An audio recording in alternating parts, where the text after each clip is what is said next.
What's up, guys?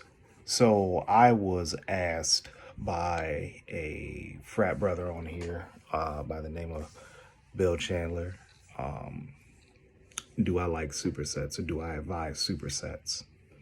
And that got me to thinking a little bit about intensity techniques and how they fit into the grand scheme of things when trying to build up your physique. I believe context matters in everything. I believe all intensity techniques are good, with the exception of forced reps, and I'm gonna get into that.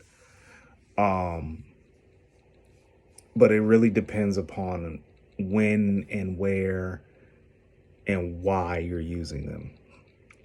So when I hear people say, "Do you like supersets?" Well, why are you using supersets?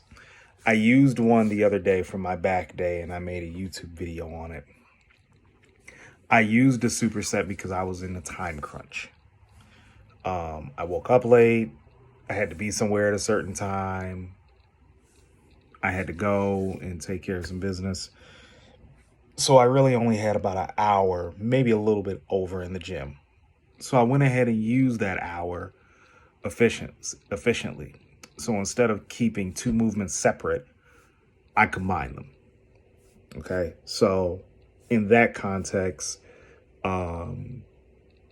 they worked. And then in another context, one was loading the contracted position of the lat, and the other was working the stretch position, or I was emphasizing the stretch portion of the movement affecting the lat.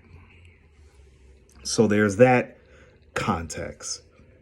Now, on a normal day, those two would have been loaded heavy for around about 2 to 3 sets, right?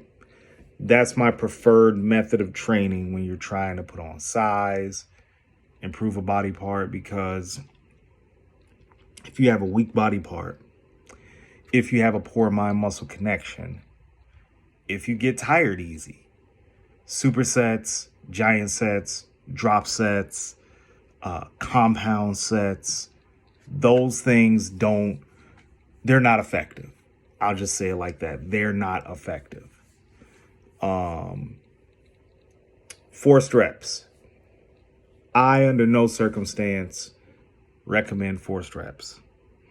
There are a couple of different tools that you can use that can help you become a little bit that can help you rather than forced reps. Reason I don't like forced reps is because I think the risk of injury is too goddamn high. Number two, I just don't like straining that much over essentially a submax load, right? I don't think hypertrophy repetitions need to be grinder repetitions. I don't. I think they need to be smooth. I think they need to have intended pressure on the muscle. That's what I think. In forced reps, 9 times out of 10 for the uninitiated or the poorly trained, they start to shift their bodies to be able to accommodate that forced rep and start putting start putting stress in places where they're not trying to put any stress. So I don't like forced reps. I think clusters are a better alternative. I think even rest pause is good. Even rest pause, sometimes you can get a forced rep in there too. So that's why I'm not a fan of forced reps. But intensity techniques, look at your overall training program. Look at what you want to accomplish in a set amount of time.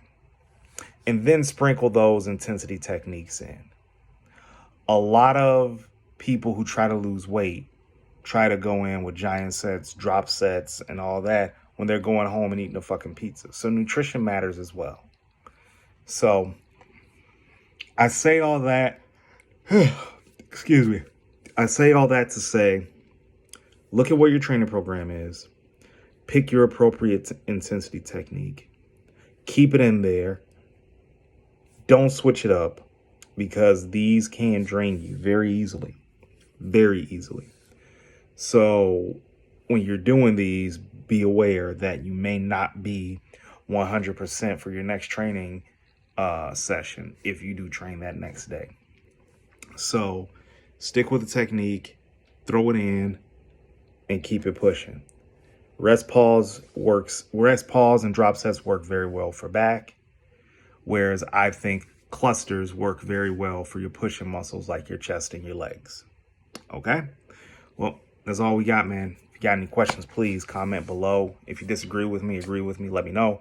I'm always up for a healthy debate. I have no letters behind my name that denote that I'm smart, just years under the bar and a continued thirst for knowledge in this iron game. So holla at me.